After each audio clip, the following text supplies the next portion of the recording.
Yo, what's good, gamers? My name is Dr. Ryan Terrell, your psych sensei, and thanks for joining me for another episode of QueueUP.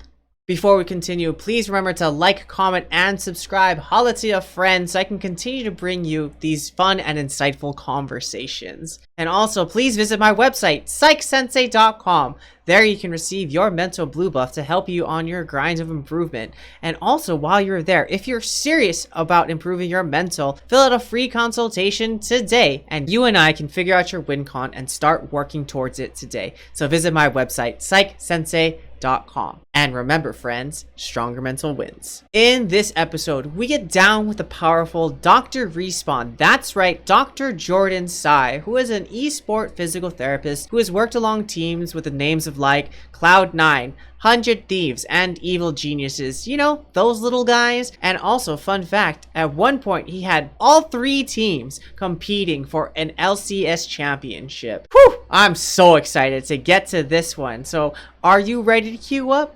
Let's get it.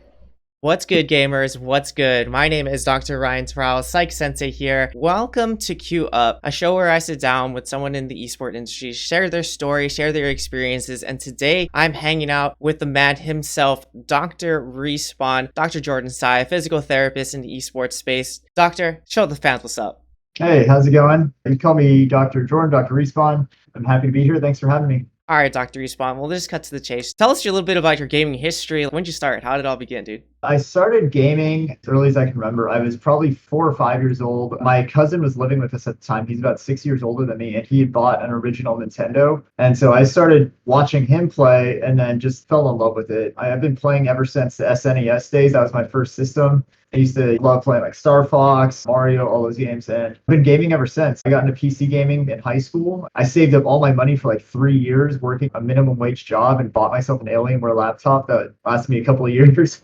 I realized quickly that it's just part of who I am. I just really enjoy so many aspects to it. There's so many different types of games you can play. I never was really into competitive gaming until later on, but going through school and college and then PT school, I obviously had to stop playing a little bit. I spent a lot of time just playing console with my friends. I realized at the graduation point of PT school, I was like, hey, this is something that I'm interested in actually doing more in. I was watching a lot of pro esports, mostly StarCraft, CSGO, and it was like, hey, all these players have issues that I feel like are conditions that I treat on a regular basis as a physical therapist. I was reading a lot of articles on players retiring early, and a lot of it was very, in my opinion, preventable injuries. I thought, hey, this is an area that maybe I can provide some benefit in, and tried to get into it. Long story short, I started working with pro teams in 2018, starting with C9, and have been doing it ever since. It's been about 3.5 years. Jeez. Well, let's start from the beginning. You saved up how much money for an Alienware laptop? Like, how long did that take you? It was about $2,000. Back then, my first job was working as a bagger at Albertsons, $6.75 an hour.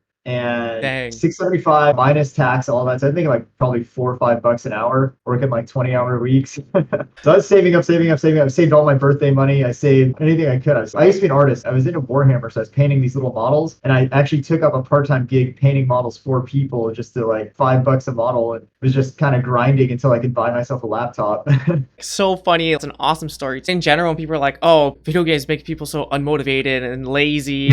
Dude, that was a financial decision. You like got a job, saved up for a laptop, and it just did the whole thing. How did you even get into professional esports and meshing those two together? How did that even start? I started like a lot of people with content creation. I started an Instagram, which is still active. It's at Respawn Therapy. And I started putting out content that I thought was valuable for people in the gaming space. So wrist exercises, hand stretches, posture analysis, ergonomics, all that kind of stuff. Just putting out information. And then I kind of got in contact with a therapist who was already working with TSM at the time. And she was like, hey, I have another team that wants to work with a PT, but I don't have time to do it. I'm trying to focus on my family, stuff like that. So she's like, I know you're interested in esports. Do you want to maybe talk to them? Luckily for me, that happened to be Cloud9. I managed to get an interview / audition with Jack. Worked with him, worked with some of the players. We had a really good season. 2018, so that was the split that they ended up going to Worlds and taking 4th, which was unheard of for a team from NA.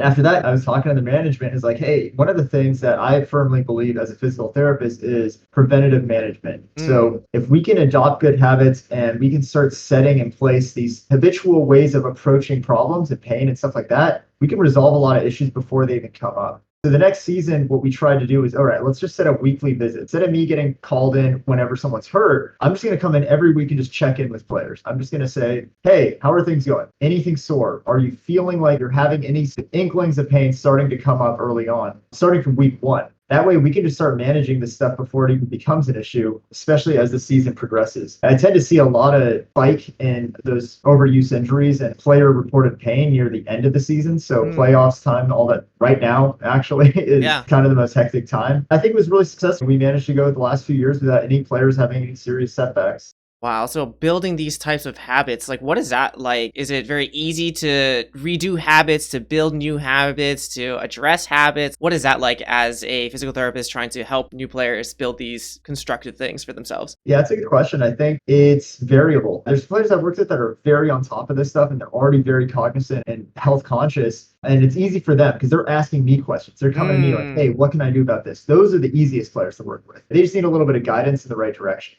The hard ones, and this is maybe more the majority, are the players that have not so good habits and are basically living a degenerate gamer lifestyle. They're going from like, oh, I used to play till 4 a.m, wake up at noon, play again until 4 a.m. And that's just the way that they go about things. At the pro level, that doesn't fly. You cannot do that. You will not survive. You will burn out because at the pro level, they also have scheduled scrim blocks, they have meetings. It's a lot more than just playing the game. There's a lot of extracurricular activities, you could say, that add on to your schedule. So you can't be waking up at noon. Most pro players wake up around 8 or 9 a.m. because they have things to do in the morning. They have workouts they have to do. They have meetings. They have all this other stuff. And it's much more regimented scheduling. So I think that a lot of the transition for gamers going from very, very high level solo queue gamers to pros is adapting to that schedule. I think I have really good success in working with these players because I can kind of relate to them at the gamer level. I try to play the games that I work with, if that makes sense. So I only got into League of Legends because I started working with C9's League team. I had never played it before. I'd seen it before, but I never played it. I didn't really understand it. But I was like, if I want to understand what these players go through at a biomechanical and a physiological level, I kind of have to see what it's like to play 6 hours of League. And it's not easy.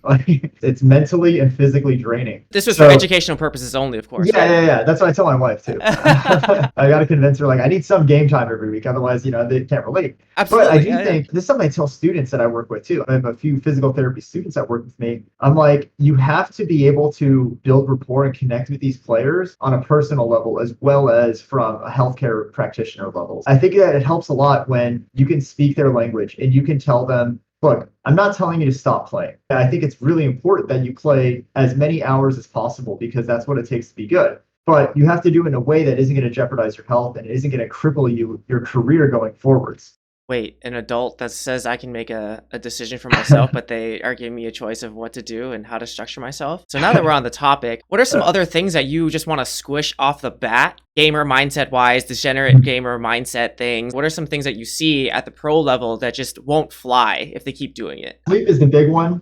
Grinding through pain is another big one. At the pro level, I see it a lot more often where they're like, hey, I'm having issues. I was doing your exercise, but then now it's playoffs. I don't have time. That's the exact opposite answer of what I want to hear. Playoffs is when it's the most important. Right now, you need to be 100% in every scrim. You need to be 100% in every match. It's really, really critical that you start doubling down on those good habits. This is not the time to start feeling burnt out and like, I'm just going to take a break from all this other stuff. I'm just going to grind solo queue. I'm going to watch movies and not do anything. I'm like, this is the time you need to double down on what your goals are. If your goals are to make worlds or to make this international tournament, the next month of your life is going to be incredibly stressful. It's going to be very, very hard. But if you have good systems in place and you have good habits, we can mitigate how much of that affects your body. As you're talking, something that it's kind of relating to me in my own head when working with like college students and students in general, exactly what you're saying. When the finals are coming, when those big tests are coming, then it's like, oh, well, I'm just going to pull an all-nighter or I'm just going to like hang out with my friends. And then it comes to the test. Oh, why didn't I do so well? If I only did X, Y, and Z, then it would have been fine. Similar self-handicapping behaviors that maybe even happen at the highest level. Yeah. Something else I like to stress with pros too, and actually gamers of all levels, is this is personal philosophy. I'm sure there are specialists out there who disagree with me, but I don't think posture is all that important in terms of how you sit when you play during competition. I think it's important during practice. I think it's important outside of practice, but something I stress with every player I work with is, look, when you're in a competition, when you're playing in an event, I really don't care how you sit. I'd rather have you be entirely comfortable for that hour and just make sure that your mind is 100% where it needs to be, which is winning that game. And then we can take care of stuff after. We can develop habits between games that will avoid some of the issues that you're going to have during game. So basically for you, what you're saying is in that hour, 2 hour where you're in a comfortable position, that's more important for them mentally than to be consciously aware of their posture and thinking about that while they're trying to compete. Yeah, I've worked with a player who was at an international competition at Worlds, and he said his physiotherapist at the time told him, I want you to sit with your neck straight. I want you to bring your shoulders back. It's good stuff. But they were in the middle of, it was mid-game, they were in a Baron fight or something, and he basically thought about it one time, they lost the fight. And it's not to say that, that was a direct relationship, but he remembered that, I thought about my neck, and then we lost the fight. And so those two are now correlated events. And he said after that game, he's like, I'm not listening to anything else they say. I'm going to play my way. They ended up coming back and winning the series. But the whole point is, like, I never want to have a player go through that thought process of discounting everything I'm telling them because of an incident in which they felt like the advice I gave them was detrimental to their performance. Yeah, that makes a lot of sense because basically in the middle of a Baron fight, their lapse of focus in focusing on their neck instead of the fight, they lost the fight, lost the game, and now it's like, I'm not listening to anything they say because it's negatively impacted everything that I was supposed to be doing instead of that's a training thing, like you were saying, building a habit to fix your posture. So when you're in the moment, you don't need to think about it. Yeah, I think that's one of the differences in approach when I work with a competitive gamer versus a streamer or somebody who's recreationally playing a lot of games. With those people, it's a lot more based on, okay, well, let's really make sure that you're sitting with good posture, you're trying to reduce stress on your body, that kind of stuff. Because they're basically working. Yeah, you don't have the added stress of, I need to win. I mean, everyone wants to win when they play, but at the pro level, that's the only thing. True. Like, you have to win. Everything else is ancillary to developing a winning condition. Like, the team has to win at the end of the day. Like, that's kind of the only focus they have. I try to prioritize that too, even in my role. When I tell everyone I'm a support role, I'm not going to make you play games better. I'm not going to make you the best player you can be. I'm going to allow you to become the best player you can be. And that's very different. There's a huge distinction there. I think you and like performance psychs are the ones who help develop how do you become a better player. For me, I think physical health is a prerequisite to becoming the best player you can be. It's not a means to get there. We're definitely hand-in-handing because if you don't feel good, you don't have the correct body structure, posture, etc., endurance for your body to do it, there's no way that your brain can work either. So we hold hands to the finish line, my friend. This is a team effort. It's really interesting, though, you draw that distinction between, when I'm working with streamers versus when I'm working with pros. And when I'm working with streamers, yes, I'm working on posture. I'm working on things to help their body not be sore because they're sitting for 8 to 16 hours a day. Versus with the pro, I'm just helping their body function so they don't have to think about it, so they can focus purely on competing and winning. Any other differences have you found between maybe the mentality of streamers or regular gamers and pros? That's a good question too. I think streamers obviously don't have the added pressure of having to be winning all the time. I think at the pro level, it's very, very tough in esports, even more so than traditional sports, in my opinion, because the nature of the audiences as well as the communities are so online based that it's impossible to have a game in which you don't go online after and get ruthlessly flamed if you didn't play that well. and sometimes not even if you didn't play well, because the general demographic of fans in esports are not high elo players. That doesn't make sense. 99% of them are low elo players, which is kind of what any demographic is. But the difference is in gaming, 99% of those low elo players can imagine playing the exact champion that high elo player is playing and doing it exactly. You can see yourself picking that champion and playing that specific fight better than that pro did, even though it's probably impossible that you do. But when people watch football, for example, there's no chance in hell I'm breaking through 3 linebackers that are 260 pounds. Like, that's not going to happen. I don't even have to imagine it. I would get killed. But in League of Legends or in any other game, the player's like, I've hit a headshot before. I've hit that skill shot before. I could totally do that. And so it's really easy to flame a pro, and you're like, man, they misclicked. They flashed into a wall. I've flashed that wall a million times. You don't have the whole context of you could never even be in that position. I think it's really hard because there's so much pressure on pro players to be perfect at all times. And there's this ongoing stigma, especially in NA, as a region in which we expect our pros to somehow be the best at all times. It doesn't make sense. We are not as competitive internationally. We haven't been for the last 10 years as Asia, but it's also kind of just ridiculous to relentlessly flame someone for not playing up to a standard in which you think they should, when they're out there practicing, they're out there grinding, and somebody at the end of the day has to lose that game. Whether or not it was a good loss or a bad, I mean, that remains to be debated, but that's something streamers don't have to deal with at the same level. Streamers deal with a lot of other stuff, which is probably, in my opinion, from the PT's perspective, worse. Oh, interesting. Most streamers will put in more game hours than any pro because their revenue and their livelihood is completely dependent on the number of hours they put in. If a pro player has, let's say, 4 hours worth of scrims in a day, they might solo queue for another 3 to 4 hours. They might be done for the day. They can take time to work out. They can take time to relax. Their schedule is very set, and if they're feeling really bad that day, like, hey, I'm just like really exhausted, they could just do their scrim block and be done. Yeah. You know, the team's not going to fault them for that if they need to take a day off. A streamer who takes a day off is literally saying, I'm going to make no revenue today. Yeah, that's true. Like, that's fine. And so they're incentivized to do 7 days a week, 6 days a week, 12 hours, 24-hour streams. It's insane. That's right. And sometimes So- they're even penalized by the algorithm if they don't do it every day too. Exactly.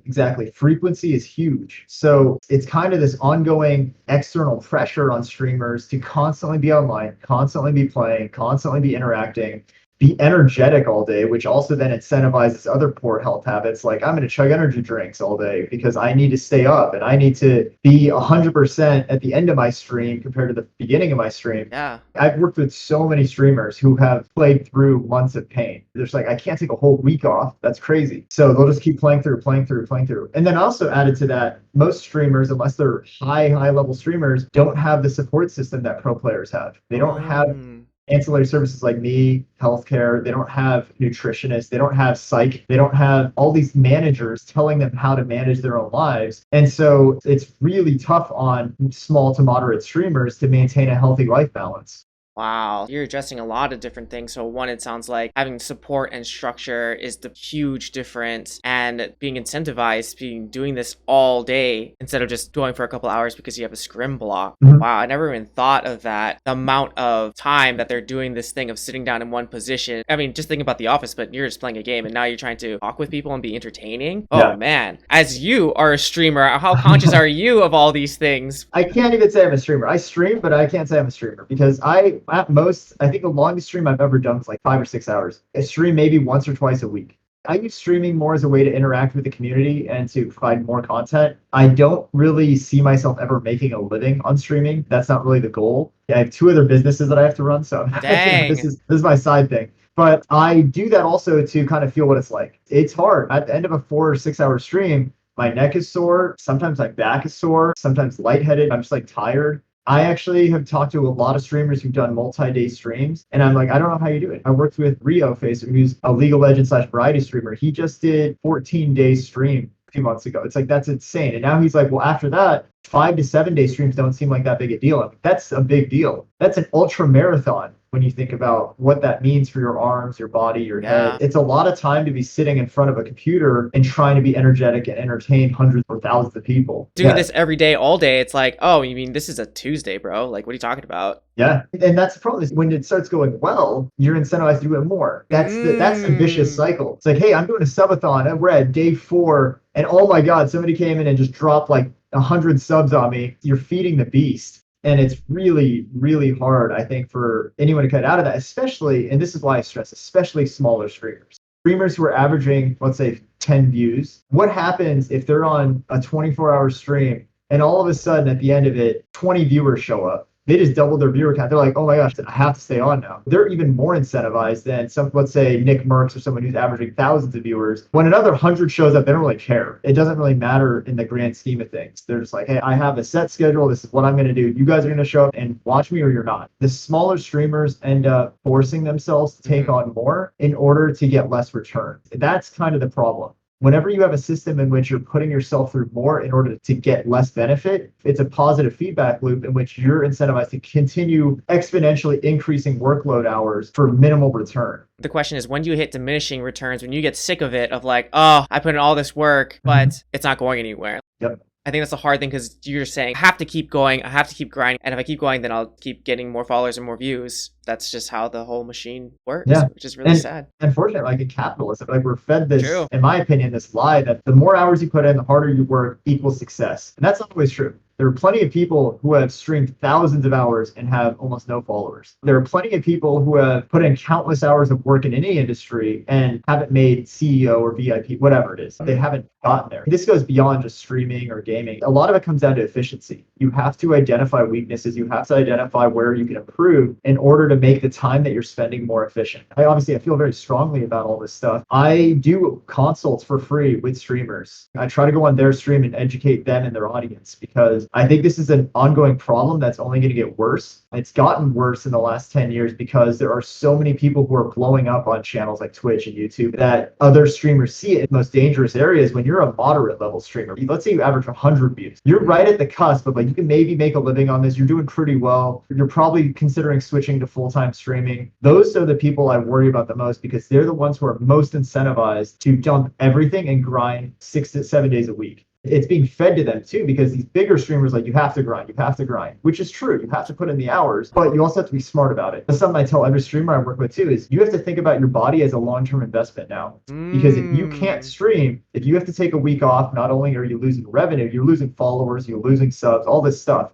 In order for you to maintain, let's say, a 10-year goal set, I want to stream for 10 years, how many hours can you realistically fit into that time frame? Is it better to front load all of those hours and then burn out? Or is it better to space it out and just play the long game? And I think that's hard for people to actually agree to do. And now we gambling. So what you're saying is your body is not a temple. Your body's a cash cow. That's what you're saying, Doc. And you got to take care of that cash cow if you really want to make this money. I mean, if you can't play physically, then you're not going to be able to do what you want to do. It doesn't matter how much you want to do something if you're injured or if you have pain. If you develop nerve pain in your hand and you can't use your mouse, it's going to make it really hard for you to stream 1 hour, much less 20. It's all about investing in yourself and thinking about your body as a tool that you need in order to accomplish any of the goals that you have. That makes a lot of sense. It's really interesting too that you're dispelling the grinding culture, or if I just have to keep going. And another thing that you're dispelling is the I need to play through injury. Because I think even in high school traditional sports, that's something that's glorified. Oh, he like got up, got a concussion, but still scored that touchdown. You know, doesn't remember anything before. Great, but he did it. So yeah.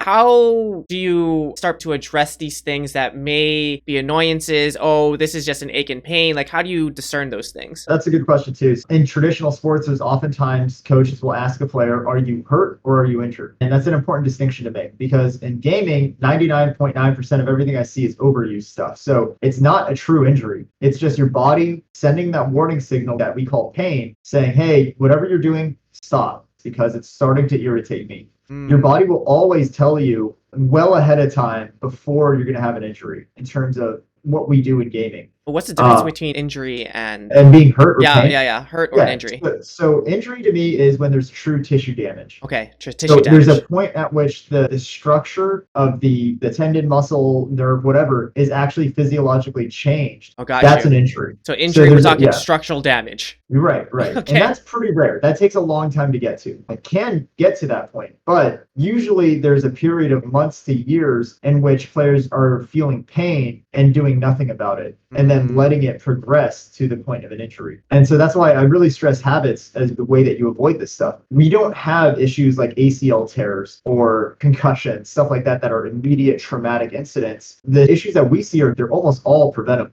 If you have better posture, you take regular breaks and you stretch and exercise regularly, I can almost guarantee that you won't have issues playing games. I'm 34. I play games. I've been playing games since I was 5. What is that? 29 years. I've never had a serious issue gaming. I have had to take breaks at times because before I was PT, obviously I was doing those 8 to 10 hour grind sessions sometimes, and like I would develop some issues. But now I'm much more aware of how to take care of that stuff. I don't really have any of the issues that a lot of gamers who I put in the same amount of hours in the same day would have, because I try to avoid this. If I do stretches regularly, I know how to take care of that stuff. And it's not hard. And that's why I try to teach people is like anything that I can do isn't magic. It's something you can do, right? Like anyone can do a wrist stretch. It's not like I'm doing something that skill set wise is beyond anyone's capacity. It's just a matter of knowing how to do it and how often to do it. I'd say the magic is the consistency part. That is the true magic, because I think all these things that I tell my clients too is all this information that I'm telling you, people have been told this before.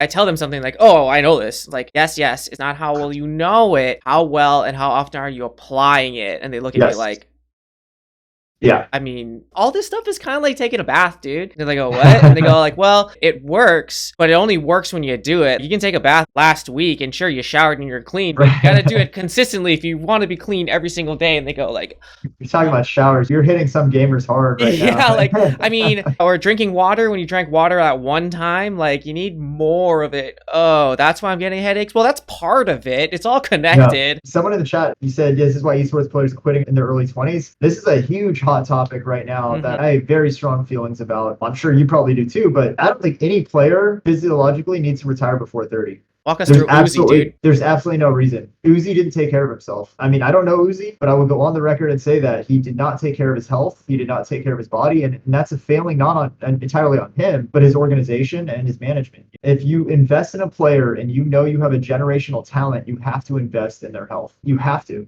There's no other way around it, because at the pro sports level, these elite football, baseball players are signing contracts for millions of dollars. You know what's in that contract? You are not allowed to partake in activities that might jeopardize your health. You cannot snowboard, you cannot go skydiving, you cannot go jet skiing. They sign a contract to prohibit them from doing activities that may jeopardize their ability to play for that team. So at the pro esports level, it doesn't have to be that intense because we don't have those sorts of injuries, but you do have to have infrastructure and systems in place to at least allow your players to know how to take care of themselves. Uzi, it's a really, really unfortunate example. He is still playing games, and there's rumors that he's coming back pro, but if I ever get a chance to talk to him, I would tell him, like, you have to look at your body as an investment. If you go through this again, the odds of coming back are even lower. Right now, he's probably still able to come back pro because his name still means something. He's still recent enough that teams will give him a shot. If he gets hurt again and takes another 2 years off, I doubt teams will give him a shot. You have a very limited time in this sport to do this. The overall burden of care has to fall on organizations.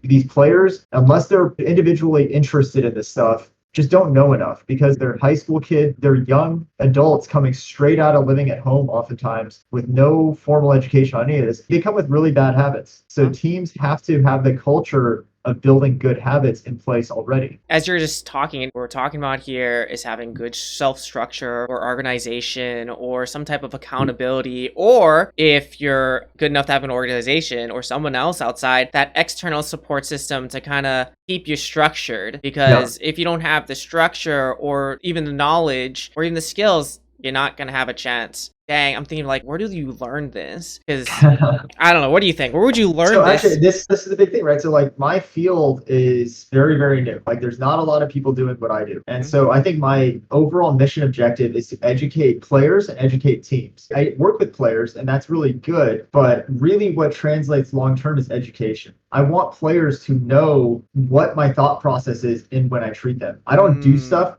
without telling them why I'm doing it. I don't ever give them exercises without explaining what's the purpose of this. I want players that I've worked with, when they're done with working with me, they go to other teams, they can tell other players how to do some of this stuff.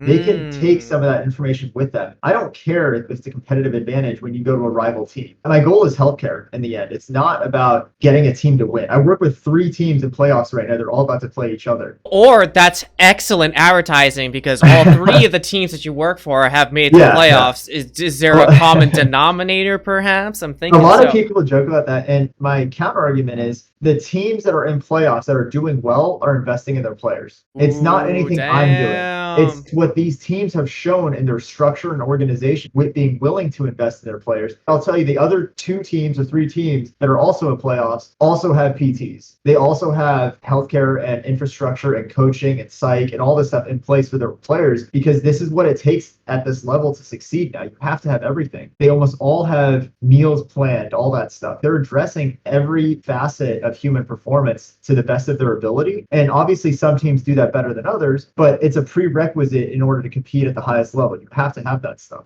Dang, well, way to give credit to the entire team, but at the same time, still a denominator. Wise got a question. I'm a very new esports physio, and because most players are not used to having their regular PT sessions, it's so new to them. Do you have any tips? Yeah, that's a really good question. Like normalizing the process, I'm guessing, huh? Yeah. So one thing is, I'm not sure if you work as an outside physical therapist as well, But the work that I do with teams and players is very different than the work I do in my outpatient clinic. I don't treat them the same because you can't do it the same way. Yes, in the outpatient clinic, you're told, okay, I need to go sit down, do a full evaluation, measure everything, go through, find a diagnosis, and then treat it. When I work with pro players, a lot of times it's not a true injury. It's very mild pain overall. They'd say like a 2 or 3 out of 10. And it's a long-term issue rather than an injury. So what I try to stress to them is, okay, let's identify what habits might be contributing to this pain. I do try to do a differential diagnosis. Do I know kind of what structure I'm talking about here? Is it muscle? Is it tendon? Is it nerve?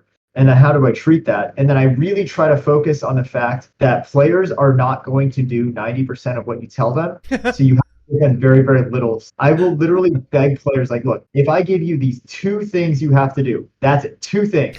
Can you do that? And if they can't, they're like, I forgot to do it. I'm going to give you 1 thing to do.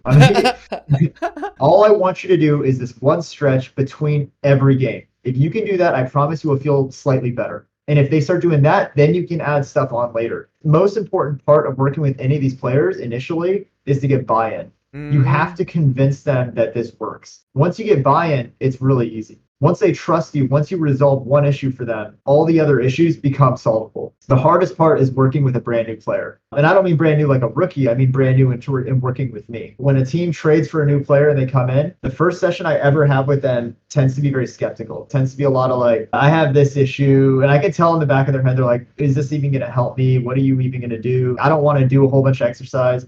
The first thing I try to do is break that stereotype. Like, look, first thing I want to do is figure out who you are. I always ask, how long have you been playing? What kind of champions do you like to play? That actually matters to me, because if you play highly mechanical champions, or if your game requirements are highly mechanical, that changes how I'm going to approach the situation versus, oh, I just have really bad posture and I sit really poorly, but I can kind of play kind of relaxed. Those are 2 different issues. I try to get to know them as a player and know them as a person first. I try to identify things that are intangible, like, does this person, 1, already like to exercise? Does this person already think of their body in a way that they're trying to take care of it? Do I have to break a whole bunch of bad habits before I can give them good habits? I really think of my job at the first visit as really about figuring out who is this person. And that's something I stress to my students all the time is you cannot treat someone effectively, even if you had all the didactic information in the world, you correctly diagnosed it, you know the exact evidence-based practice treatment for this. You can't treat them unless you know who they are and what motivates them. That's the first thing you have to do. You have to figure out their motivations. You have to figure out what makes this person tick. Do they want a lot of education, or do they want everything very simple? Do they want you to show them, or do you want them to have you practice it? There's all sorts of that. I always say the first step is to master talking to people and master getting to know people and figuring them out. And then you can apply your PT knowledge. Wait. So you're telling me the treatment for a Yumi player would be completely different than someone that plays Aurelia? What? Oh, yes. I've worked with more Yasuo players than like anything else. Riven and Yasuo, historically, Kalista, historically, are all champions that require way more APM than other champions. The players that play those champions frequently end up with a lot more overuse injuries than players who play like Nautilus, or, if you're a Yumi player, like you don't have to click that many buttons.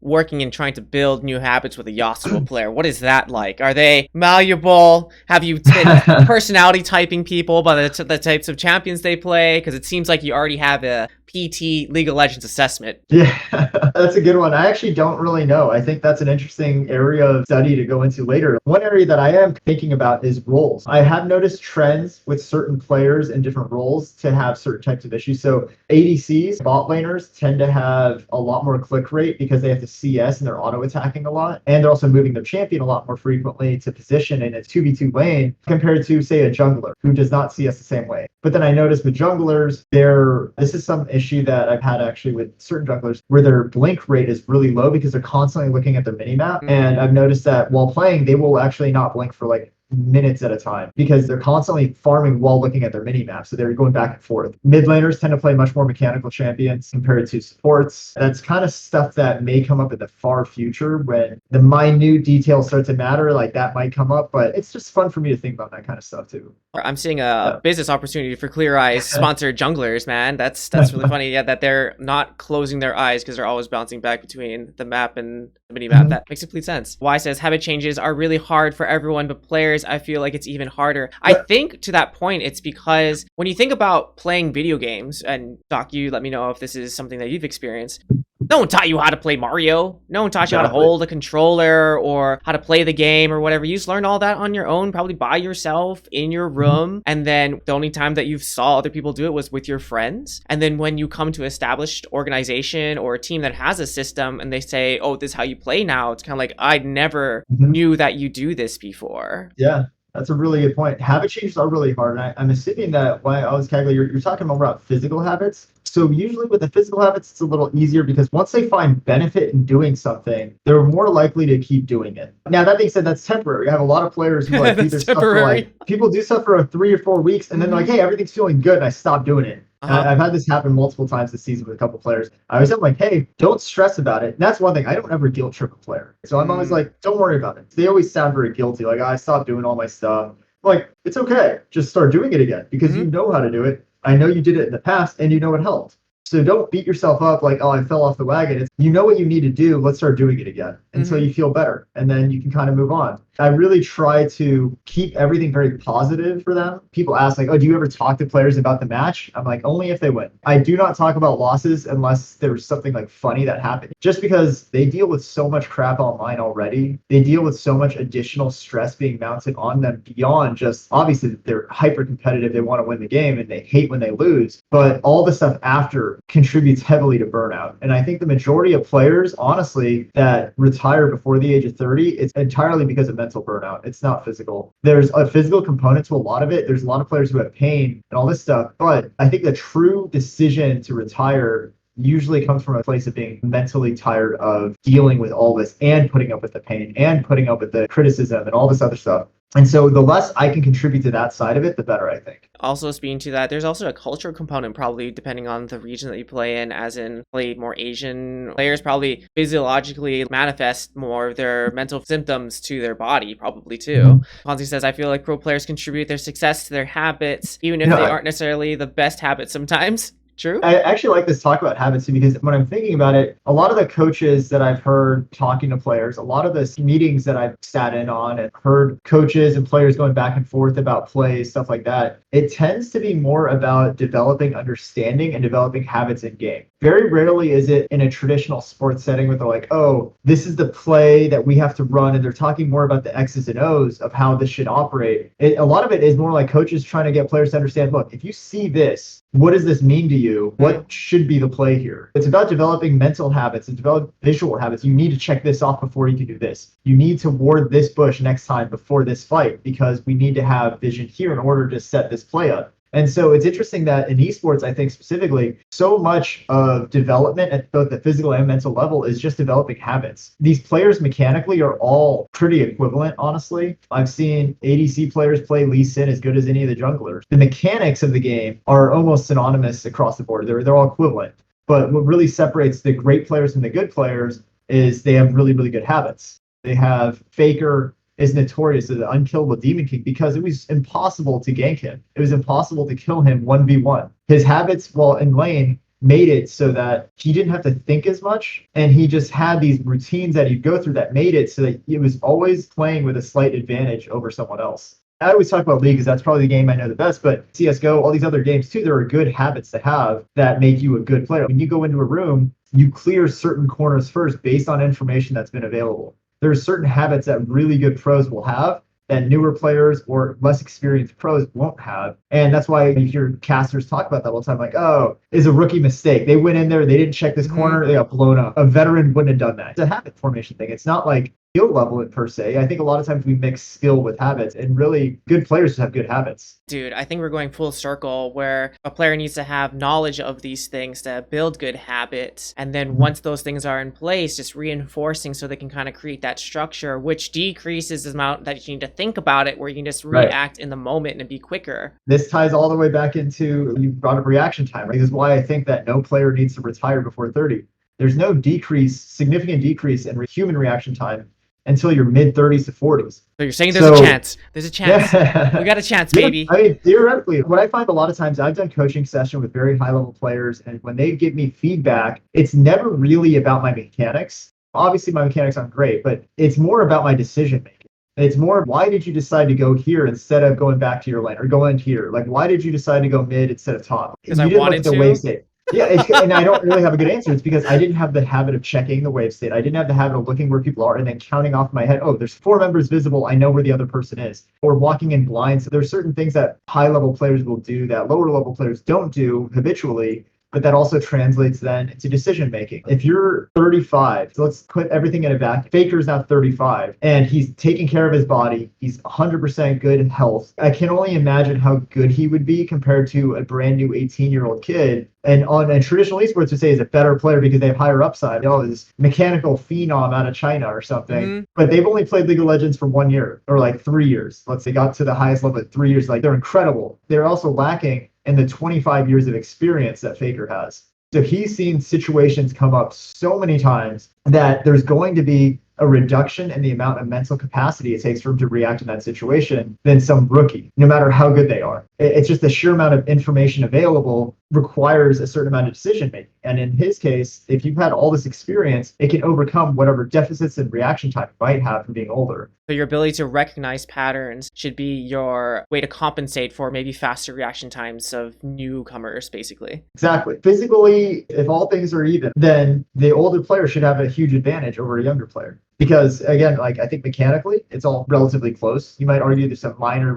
improvements between some of these younger players who are mechanical geniuses and some of the older players. But a lot of times the older players have a higher overall win rate. They have better decision making. They put themselves in situations that are advantageous to them. Even in shooters, I love that in Valorant, we're actually seeing it happen in real time now. We're seeing 30 plus year olds competing at tier 1. Yeah, Kiko, love that. Competing at tier 1 level. And not just I'm competing, but like they're winning. I'm competing, yeah. It's not like, oh, we can have all these case examples of a 35-year-old playing professional CSGO. That's great. No, it's not that they're just playing, they're winning. Mm-hmm. That's huge because that's showing that there is no physical difference between the 18 and the 35-year-old. I just think example-wise from regular sports too is Tom Brady winning a Super Bowl at 43 or whatever. Oh, we're trying to have a good time, and now you got to mention that name, man. We're having a good time. We're hanging out. Incredible. I mean, just from a physical standpoint, professional football is way more demanding on your body. Mm-hmm. There is no question about how much abuse that man has been through from over the last people. 20 years. Mm-hmm. Yeah, over the last 30 years. You can count his high school, his college, like all that stuff. Still winning at the highest level. The physical breakdown doesn't have to occur. The demands of esports are nowhere near the demands of professional football physically. I think that we're going to see it. I think in the next 10 years, we're going to see 35, 40-year-old pros in different games actually compete at the highest level and actually do well. Especially with we keep investing in it and developing players so they can be here for the long term. I've also experienced that too. I don't know if you ever rolled around with jiu-jitsu before, or you go in and you're like this young gun, this little white belt, and you're like, oh, I'm gonna beat everybody up, and this blue belt just destroys you just easily. And like all these things happen because you're able to see the habits, you have the knowledge, you're able to see what other people are gonna do and be able to react towards it because you have this experience. And physical reactions may not be that important if you are able to build these habits and skills. Yeah, it's a great example in fighting sports, MMA, stuff like that. Experience accounts for a lot. You can be stronger, faster, younger, and you'll still lose to someone just because they've been in situations way more times than you and understand the situation better than you. When I was growing up, I was that cocky 18-year-old who thought I knew everything. Looking back, there's a lot of stuff that logically, it made sense and it still makes sense, but there's so much information I was lacking that I understand why I was wrong when I was in those days. It takes perspective to get that. Unfortunate thing is the only way to gain experience is through time. And to make mistakes too. Mm-hmm. I think people don't realize that just because you made a mistake or you lost a game or you failed at something you're attempting to do, yeah, sure, it feels bad right now. However, bank this lesson because you're going to need it later. So listen up. I think it's really hard for people to mentally build that habit in to lean in versus shutting down. And to be fair, a lot of this stuff that we're talking about it's hard to do. Oh yeah. I suffer in solo queue because I constantly get tilted. I'm like, oh, why is my team so bad? This season, I've been much better about it, like pulling back and being like, okay, we're going to lose. I say that to myself sometimes.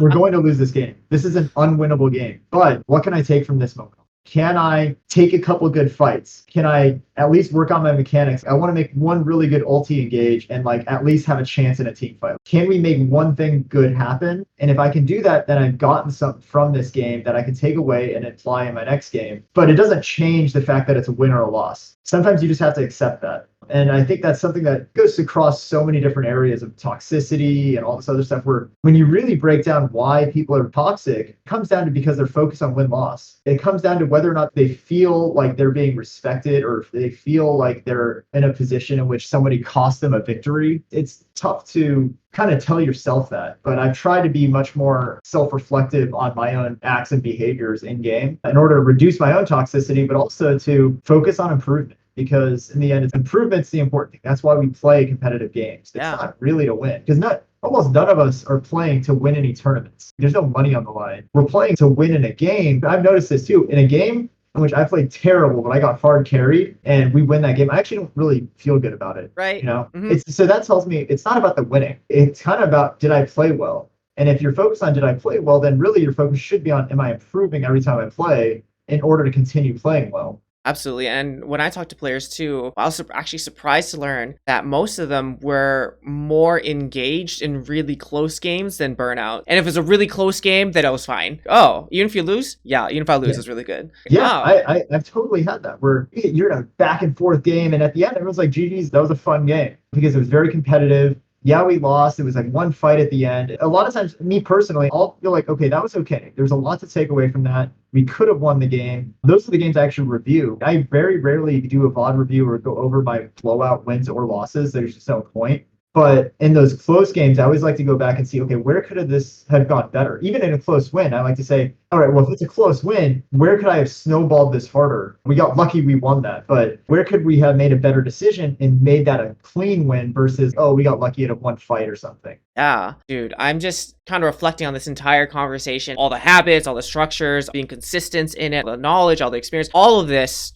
Yes, in games. But at the same time, if you're going to extract this to life, I think the biggest thing is if you really want to be a successful gamer, or if you really want to live a successful life, however you see it, focus on improvement, not the individual wins or losses you get or did you not. What did you take away from either the day, the game, and to continue to grow and learn and be successful in your life or your craft, have a good system of habits. And what are habits? Just things you do. Are you making sure that you are consistent in the things that you're doing? And are those things that you're doing really helping you get to where you want to be? I think if you're going to build a player that's just building someone that's conscious in this process of always doing those things that they need to do, or be able to evaluate, are the things they're doing helping them? Yeah, and kind of on that note too, is one thing I've noticed in working with a lot of pros, watching pros solo queue and play and all that stuff. If you're thinking about going pro, the one thing you have to develop is an iron mental. Like, you have to have a rock hard mental state, because no pro team wants to sign someone who they feel is psychologically like this. They don't want that. They want someone who's very, very level. And what that shows is not only a mental fortitude, but maturity. Are you focused on the right thing? They don't want some solo queue superstar who pops off in 90% of games, and then 1 out of 10 games blows up and flames his whole team. That's actually considered a detriment to the team. If you want to go pro, the number one thing you have to focus on is improvement. Focus on your mental state. Make sure that you are working on the things you can control and not stressing out and blowing up over stuff you can't control.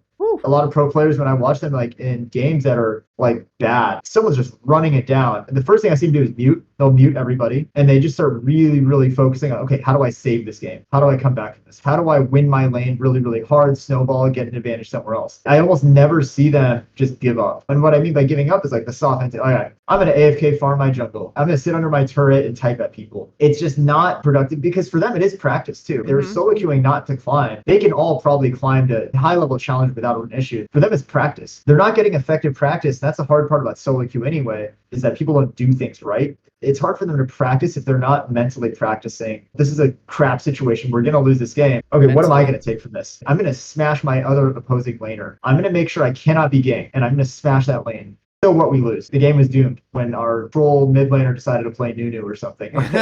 It's doomed at that point. But what can I get out of this next 30 minutes? For anyone out there who wants to go pro, the focus has to be not on your performance in terms of your rank or anything like that. It has to be on how good are you? How good are you as an individual at the game? Can you make yourself better at all levels? Damn, I'm just looking at the time, and we've just been vibing so hard. It's already an hour. And to end on that powerful note, Dr. Respawn, you got any other tips and tricks for the road or anything that you guys coming up that you want to shout out? Yeah, I got some new stuff coming out. I have a podcast show I'm going to be doing that should be coming out in the next month or so with my friend Landon Gorenko, who's a esports sports psychologist who has worked with Cloud9, White, some other teams at Spitfire. So we're going to be bringing on different guests from across a variety of games and talking about human performance in esports. If you like this kind of stuff, I nerd out about this. Obviously, I can talk about this all day. It's just something I'm really into, and I love the human aspect of it because esports to me is the great equalizer. This is the cool thing about esports is at the start of the game, all 10 champions or all 5 players or all, it's a fighting game. Each player has the exact same odds of winning that game. It's dead even. There's no one faster, bigger, stronger. There's no buff on one team, nerf on the other team. It's straight up even across the board. And I think that's something that traditional sports can't ever have. There's always a team in basketball or football that they should win this game because they're bigger, faster, stronger. Like this is not an even game.